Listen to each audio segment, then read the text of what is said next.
Good afternoon, everyone. How's everyone doing? I'm so thankful that everyone came for an important presentation today. If you guys don't know me, my name is Hemant. I'm a senior here at Troy High School.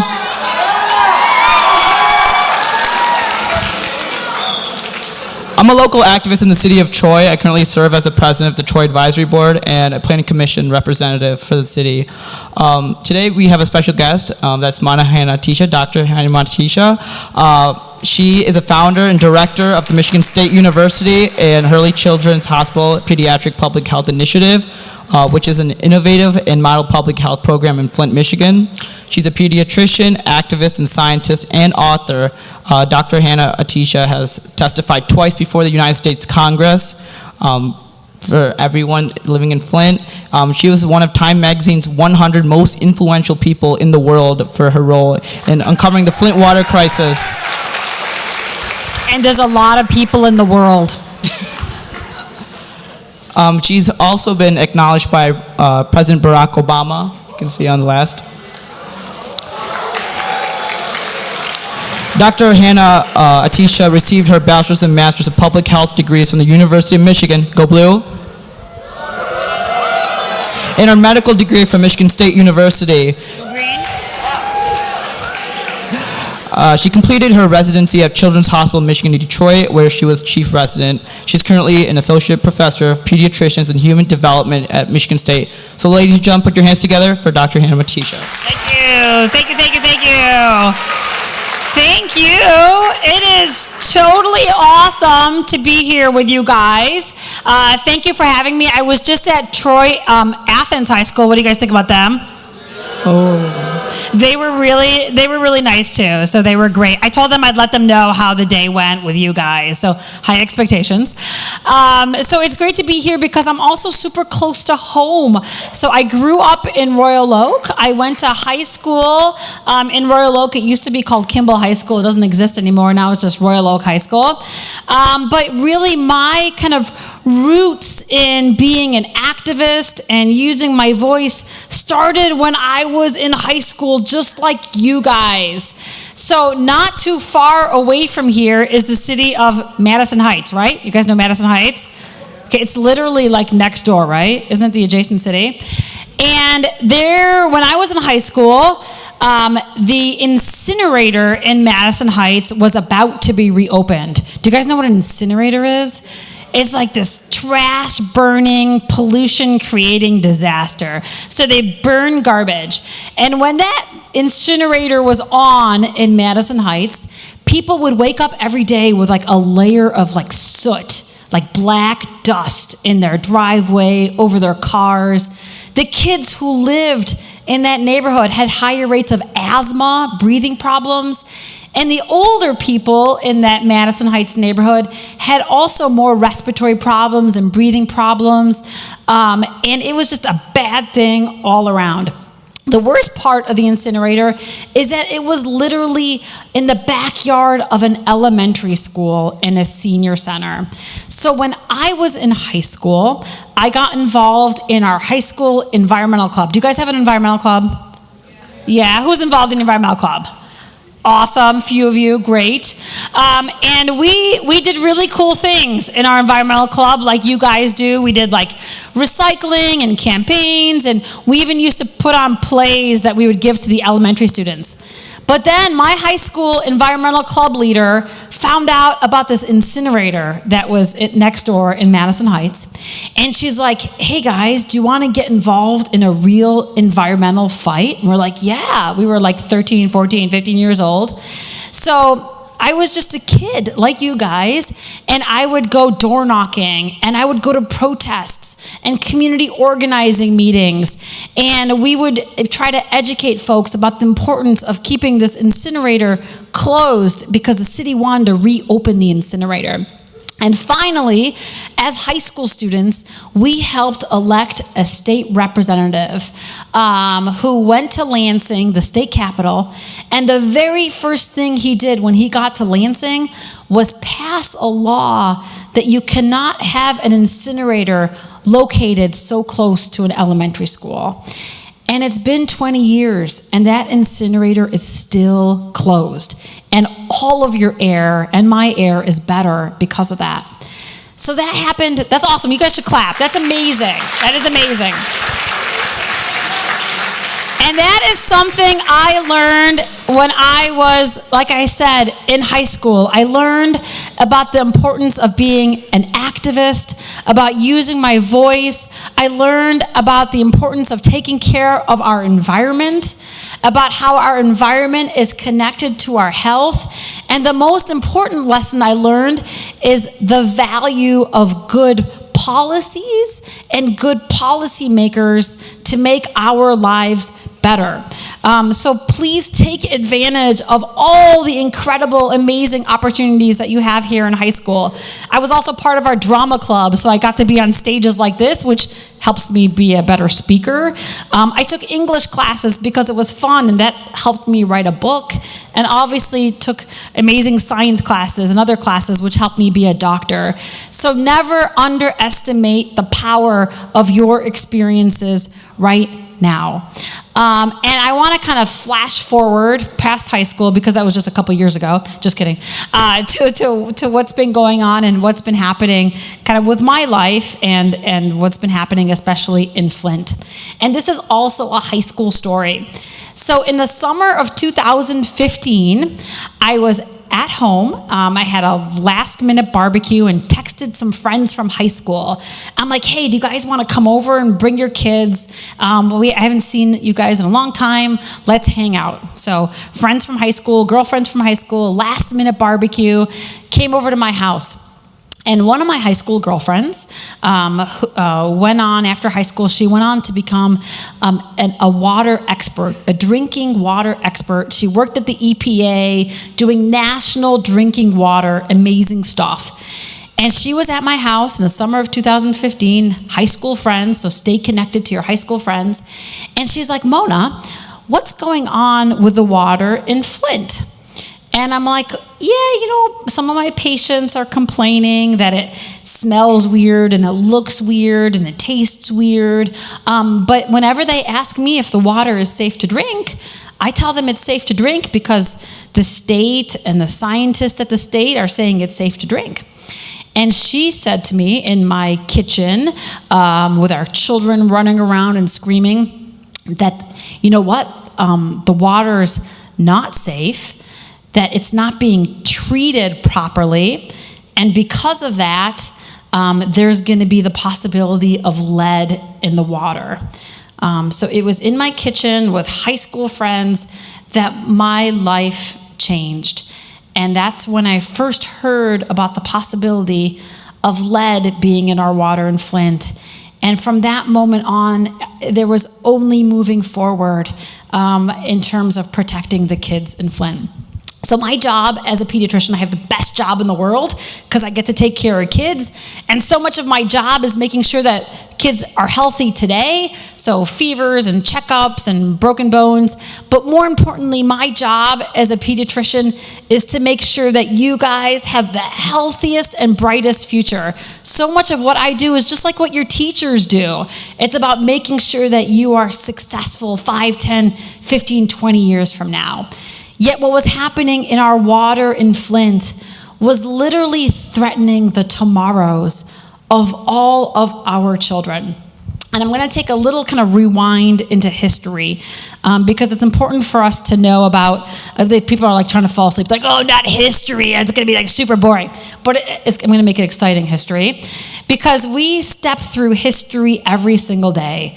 We literally step through complex systems, and we do a really good job closing our eyes to any history that's dark or complicated. But if we want to move forward solving all of our complicated problems, we have to start by looking back. So let's look back to Flint, because Flint's history is amazing. Literally, Flint is a place of extremes, where greed met solidarity, where bigotry met fairness, and really where the struggle for equality in our nation has played out. So before the water crisis, what was Flint famous for? Cars. Flint was the birthplace of General Motors. Did you guys know that? So Flint was the birthplace of cars and General Motors. But even more important than being the birthplace of cars, who else knows what Flint is famous for? It happened shortly after cars were being made. Loud. Planes? No. I don't know, I just hear mumble, bumble, jumble. Okay, so shortly after cars were being made in Flint, Flint became the birthplace of the middle class. Is that what you guys were saying? Flint became the birthplace of the American dream because of disobedience and activism by auto workers in Flint. They demanded kind of a share of prosperity. They did something called the sit-down strike, where they took over all the car plants in Flint, shutting production, demanding living wages and benefits and housing and great schools. And the governor of Michigan at the time, who was an amazing governor, his name was Frank Murphy, intervened and protected the workers, and their union was born, the UAW. And literally that action, what resulted, birthed the middle class in America. The very first subdivision in America was in Flint. And Flint became this promised land. People from all over the world, immigrants all over the world, moved to Flint for great jobs. African Americans in the Great Migration North, escaping racist Jim Crow era, came to Flint for prosperity. And it wasn't even that long ago, the 1970s, and this is so hard to believe. Do you know that Flint had the highest per capita income in the country? That means the people of Flint made the most money of any city, more than Troy, more than Bloomfield Hills, made the most money of any city in America. That was in Flint.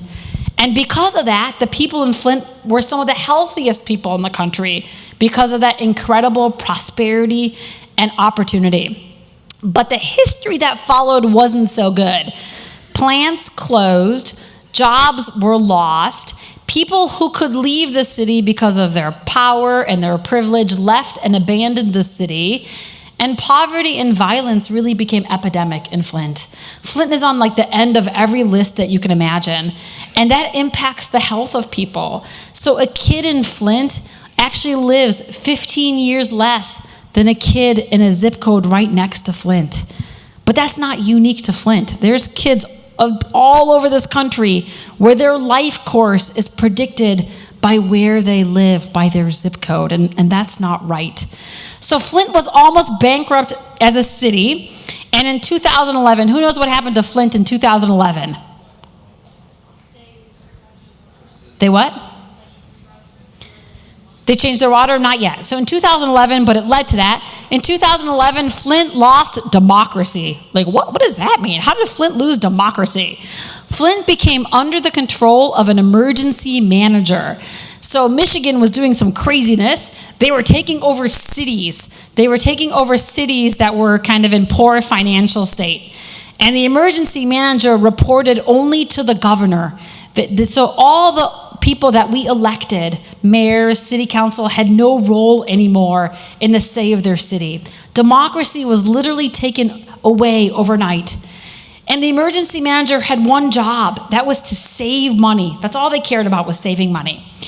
And so they decided that the water that we had been getting for half a century from the Great Lakes was too expensive for this poor, near bankrupt city. And we would start getting water to save money from the Flint River until a new pipeline was to be built to the Great Lakes. So in April of 2014, and next week is our 5-year anniversary of the water switch. So in April of 2014, our mayor went on TV and literally pressed a button, and we started drawing water from the local Flint River. And it was gross. It was brownish and yellowish and greenish, and it tasted weird and smelled funny, and we had bacteria in the water, and we had boil advisories, lots and lots of problems with this water. But I think the biggest red flag is that, do you guys remember General Motors was born in Flint, right? General Motors still has plants in Flint. General Motors noticed that this water was corroding their engine parts. Can you imagine that? This water was corroding car parts. and they were allowed to go back to Great Lakes water.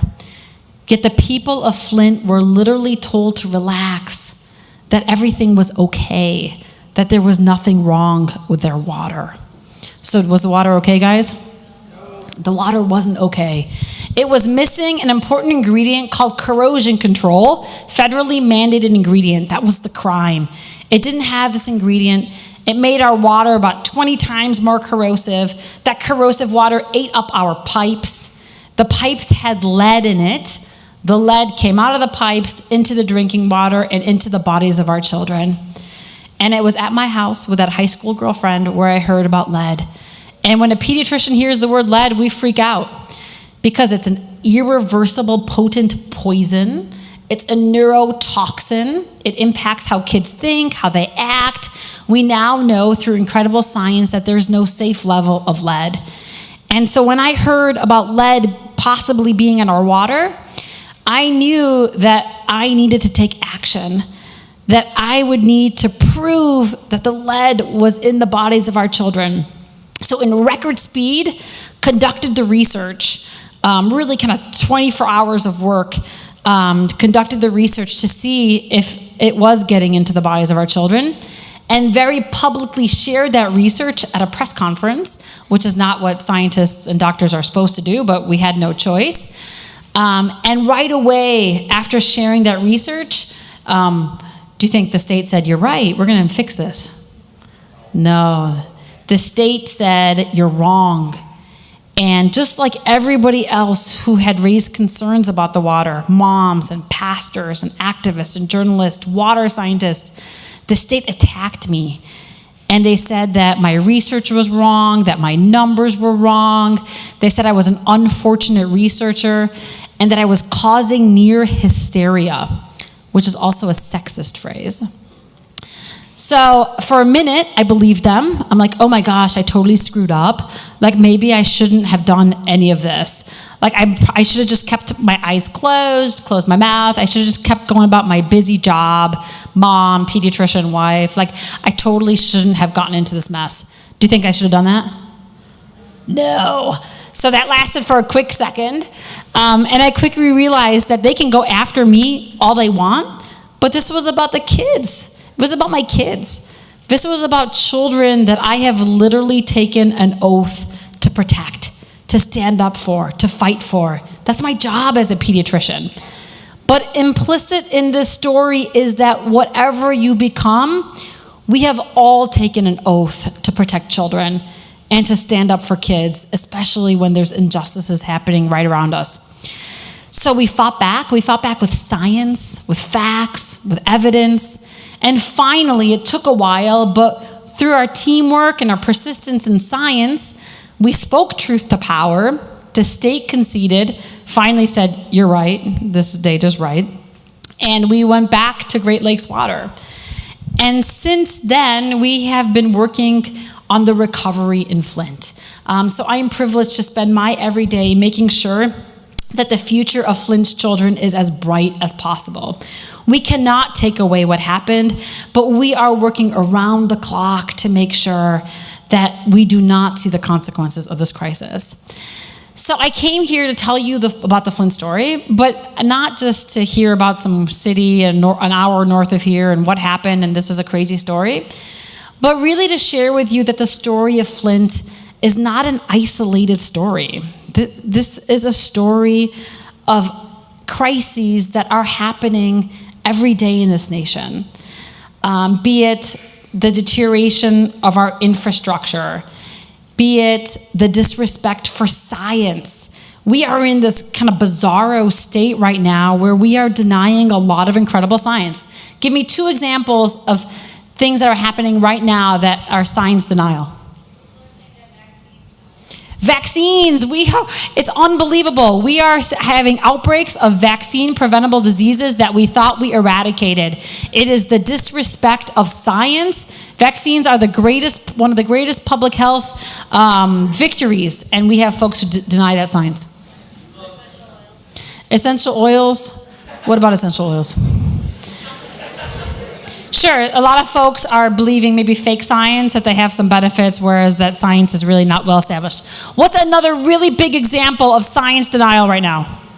Global warming, that's a huge one. Climate change. Good job.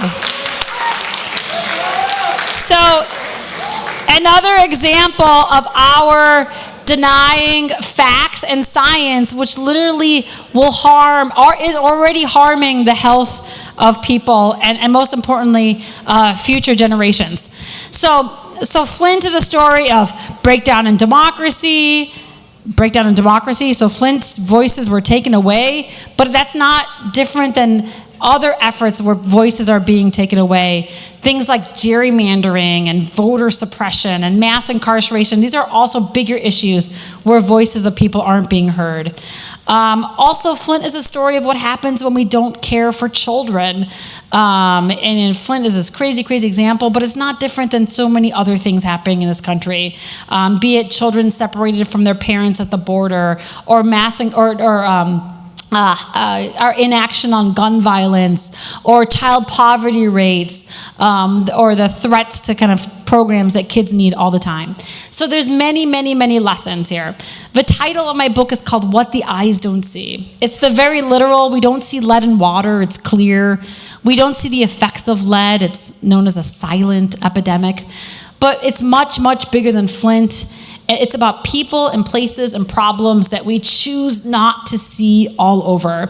Flint was neglected. That's those people over there. That's not going to happen here.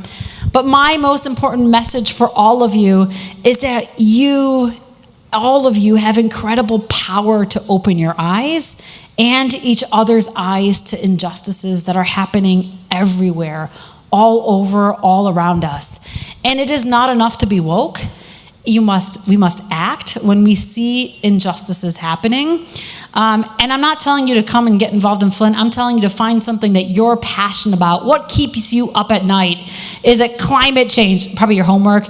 Is it, but what is the big issue that keeps you up? And get involved in that issue. And know that what you do now in high school, the activism that gets born here, the ideas that get generated here, will have a tremendous impact on you later in life. And once we do have this very woke and this very kind of engaged community, hopefully then we can start seeing a world that we have yet to see for many of our children, a world where their trajectories are not based on zip codes or school districts or state of birth or country of origin or color of skin or gender. That is something I think we can all rally around to bring our country back to a place that values democracy and opportunity for all. I will stop talking now, and I look forward to answering your questions. And I heard that if you ask a question, you get a special surprise. It's like all right, you right here first. How many deaths have there been? Say your name too. Oh, my name is Savaj Granby. How many deaths have there been for all the lead poisonings? Great question. So the question was, how many deaths have happened because of lead poisoning? Lead doesn't actually acutely kill you, but there's other things. So the crisis was not just about lead. There was a lot. Look, he's getting a book. Oh my gosh. So there was, look, he's already reading it. So there's other things in this water that did kill people. We had an outbreak of something called Legionnaire's disease, which is a pneumonia that older people got. At least 12 people died, and because of those deaths, there have been homicide charges filed against many of the state officials, emergency managers, people in charge of the water because of those deaths. There was a lead issue, Legionnaire's issue, massive skin issues, but by and large, the biggest issue, the biggest crisis was a loss of trust. Because every single governmental agency that was supposed to protect the city failed. And with that came anger and fear and anxiety and stress. And all of those are traumas that also hurt people. You right there in the purple shirt. Yes.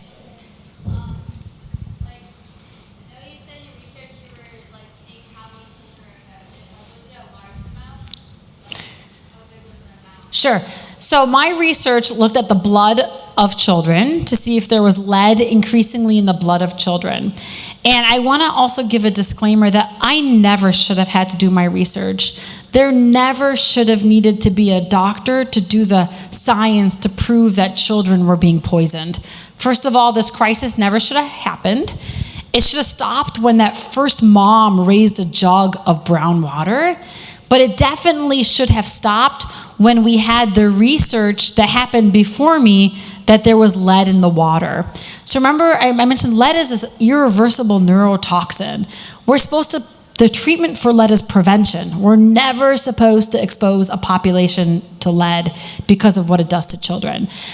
So my research looked at the data, looked at children's blood, comparing the children's blood before the water switch to after the water switch. And what I showed is that after the water switch, the percentage of kids with elevated lead levels doubled within the city of Flint.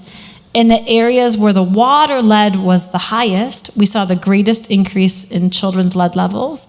And outside of the city that didn't get Flint water, we saw no change.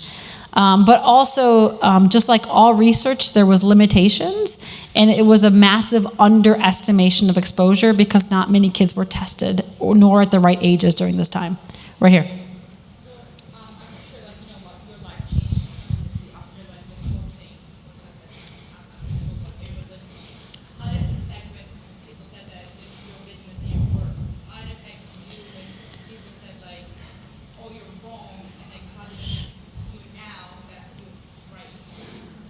So the question was, how did my life change after being dismissed, and then now kind of being vindicated, like people saying that you're right.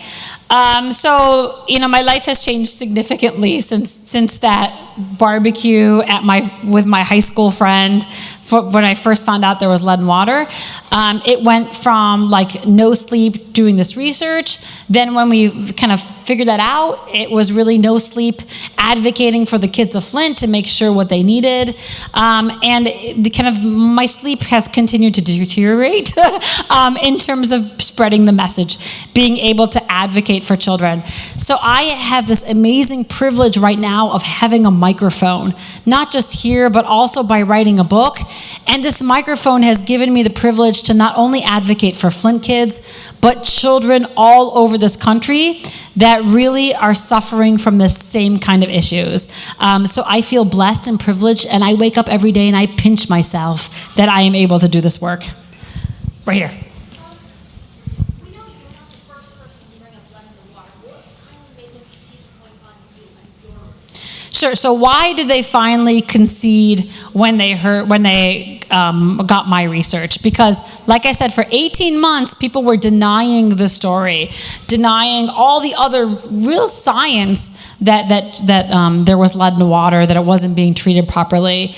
So why did they concede when they heard my research? I think it's because it impacted children, because there was finally proof of harm, which never should have happened. They never should have needed that research. Also, after I released this research is when the media really started to pay national attention, and that made Flint almost this international embarrassing story that made Michigan really look bad, and I think that also made the state finally concede. I'm going to also mention and I think I want to thank you guys, because I know that a lot of you have done like fundraising for Flint and have been to Flint and have cared about Flint. And on behalf of Flint kids, we thank you. We created a fund shortly after the water crisis, which is one of the reasons I wrote this book. It's the Flint Kids Fund that is enabling us to kind of do all the interventions. So I wanted to thank you guys for helping fundraise for that fund too as well. I feel so bad picking up people, the red sweatshirt. The person, you obviously have a name, but go ahead. Do you think your book and your voice has truly helped move forward to get better environmental issues overall? Sure. So do I think my voice in this work has kind of made a difference? And absolutely. So I love to talk about the positive ripple effects of what happened in Flint. So before the water crisis in Flint, a lot of folks had forgotten about lead. and it was actually defunded in Congress, and lots of resources were missing. Because of the water crisis, national investment has happened, not only for like lead prevention, but also in drinking water issues nationally. It's also become a really hot topic in Michigan because of other drinking water issues we're seeing. So we've been seeing lots and lots of positive things. Our work in Flint also is not isolated to Flint. Everything that we do in Flint, we hope to really share with the rest of the nation. And I'm going to give you one quick example. In Flint, we have no grocery stores. We have no full-service grocery stores. So we made the decision, my clinic is on the second floor of a farmer's market on purpose because my kids don't have access to fruits and veggies. And when my kids come into clinic, no matter if they have an ear infection or for a baby checkup, they get a prescription printed just like antibiotics for them to fill downstairs in the farmer's market that is $15 that they can get of fruits and veggies. Every single kid comes and gets these nutrition prescriptions. And we study this with our very academic hats, like how it's working, and we change it and improve it. Because of the success of this nutrition prescription program, our U.S. Senator Stabenow, who's really kind of big on nutrition nationally, put a nutrition prescription program in the U.S. Farm Bill. It passed Congress, it was signed by the president, and now it is a $25 million program nationally inspired by what we are doing in Flint. So that is one example of the ripple effects of our work. I'm going to try to go all the way. In the back in the black sweatshirt, you. Speak up, stand up.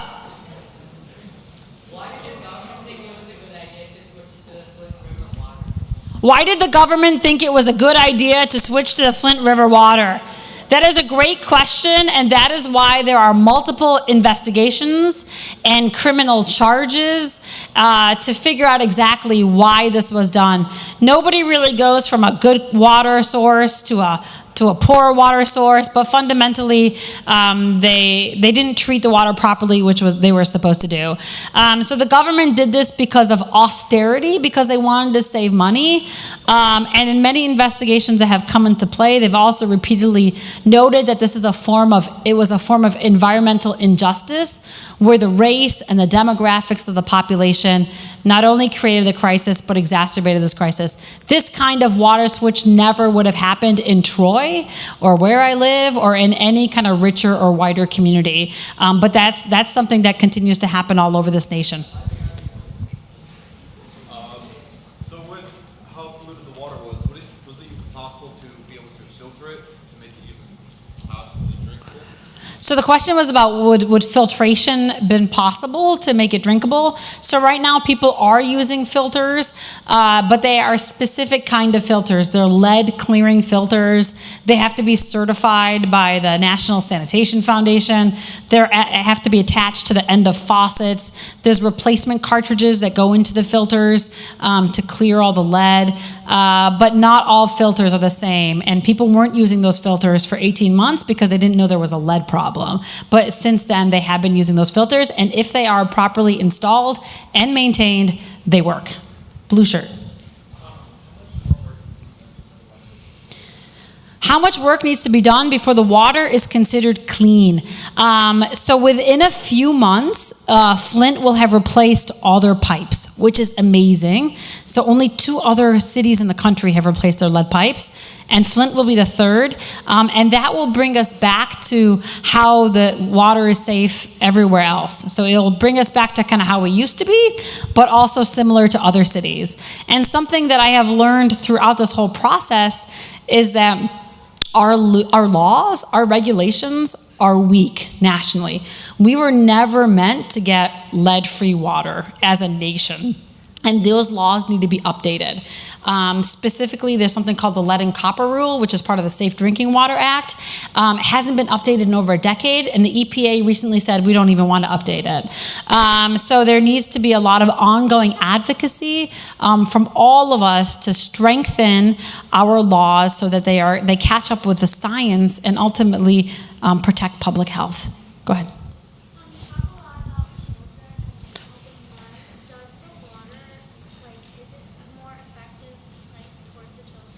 Sure. So I talk a lot about kids. Why does it impact kids the most? But lead impacts everybody, including adults and seniors. It causes things like kidney problems and heart problems and dementia, but also a forgotten population which was really vocal was pet owners. So animals were actually impacted by this crisis before anybody else, and people's pets died.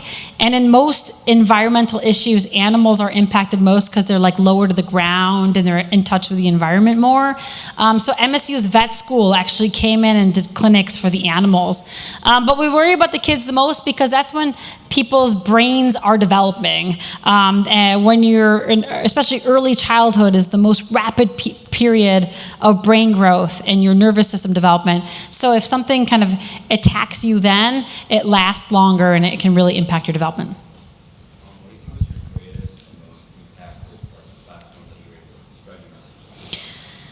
What was my greatest and most impactful platform to spread my message about activism? I think it was probably being able to write a book. So this book is written for everybody. It's written for the lay public. It's not written just for scientists or doctors. It has kind of had incredible uptake. It was one of the New York Times top 100 books of the year last year, and has been really kind of picked up. Thank you. So, I talk a lot to folks. I talk to students. I talk, at universities, what have you.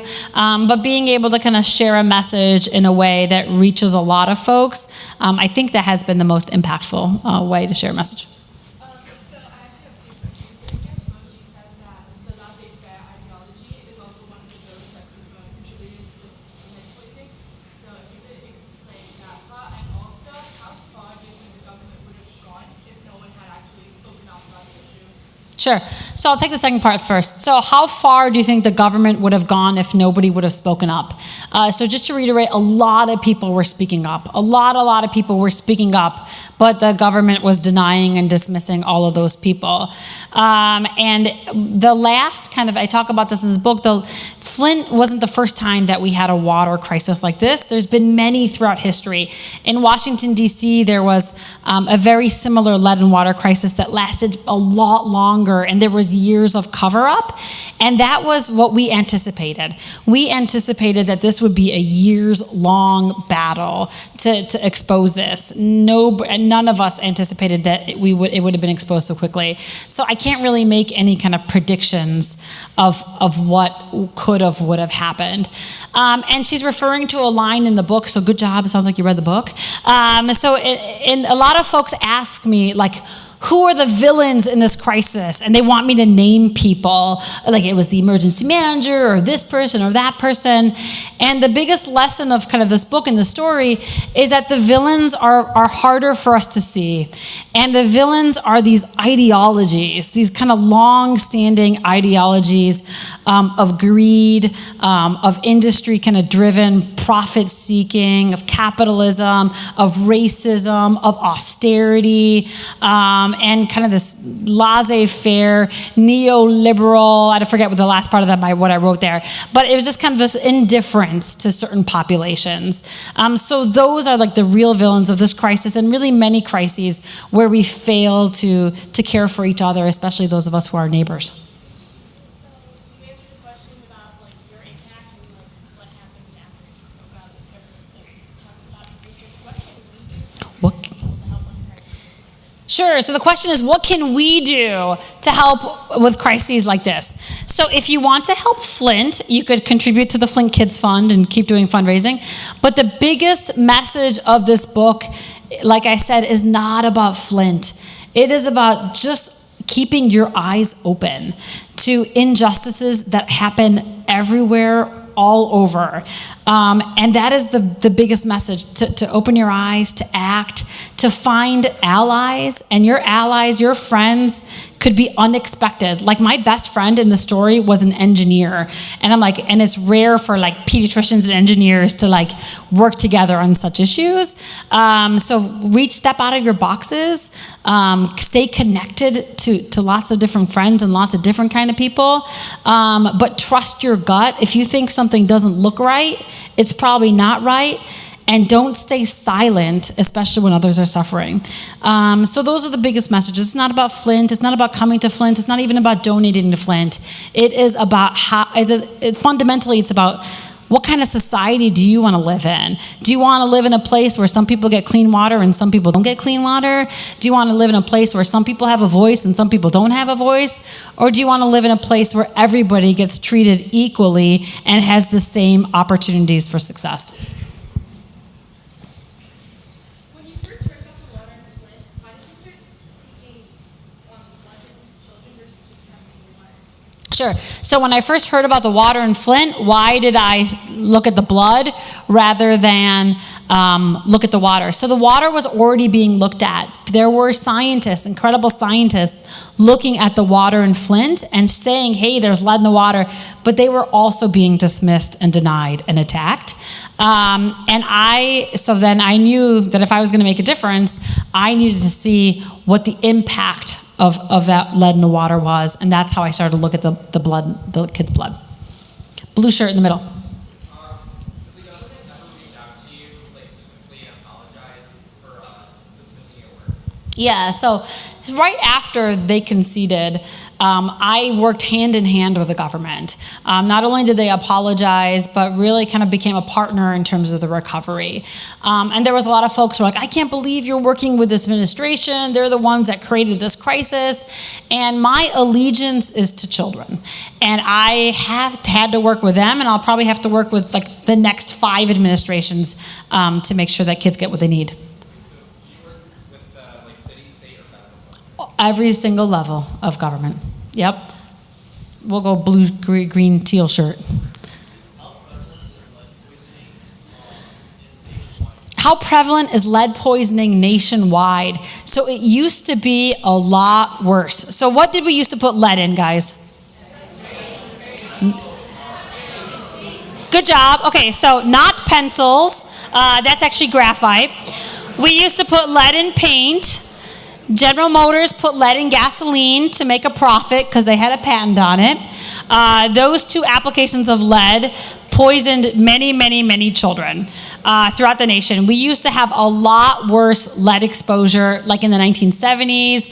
And then once we banned the use of lead in paint and lead in gasoline and eventually lead in plumbing, the lead levels of children have come down significantly throughout the nation. However, lead is a form of environmental injustice, a form of environmental racism. So the burden of lead poisoning does not fall equally on our nation's children. Flint kids already had higher lead levels, just like kids in Detroit. There's some zip codes in Detroit where 15% of the kids test with elevated lead levels, whereas statewide is probably like 2 or 3% of kids with elevated lead levels. So it is all about where you live because of the condition of your housing, legacy pollution, contaminated soil from the gasoline, and also because of poor nutrition.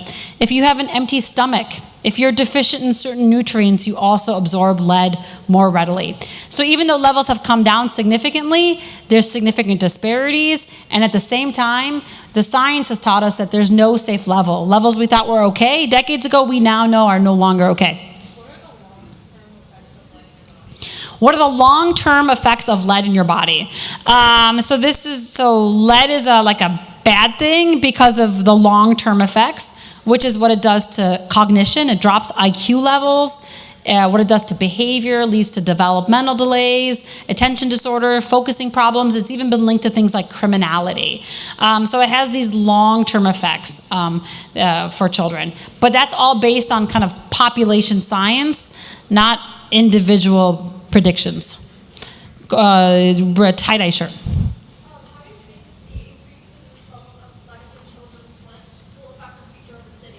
So how do I think the lead exposure will affect the children of Flint?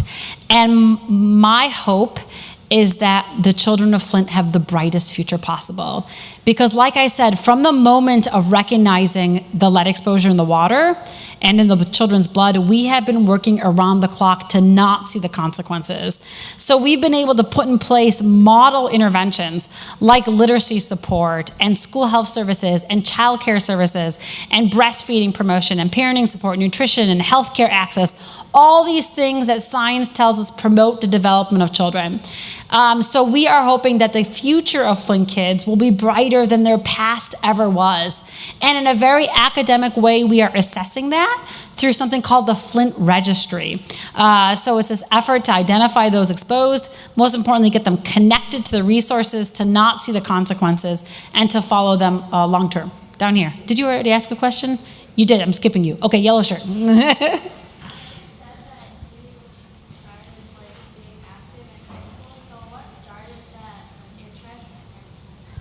Sure. So what started that interest in high school? This is the last question. Like I said, it was being involved in our environmental club, working to shut down an incinerator. But it also very much stemmed from kind of this family history of social justice. My story in this book is also very much an immigrant story. So I came to this country when I was 4. We're Iraqi American. We came to this country for what all immigrants come to this country for freedom, opportunity, democracy, for that American dream. And it was that immigrant lens that also kind of had this heightened antenna for injustice and really kind of rooted me in a sense of fighting for social justice. Thank you guys, you've been amazing.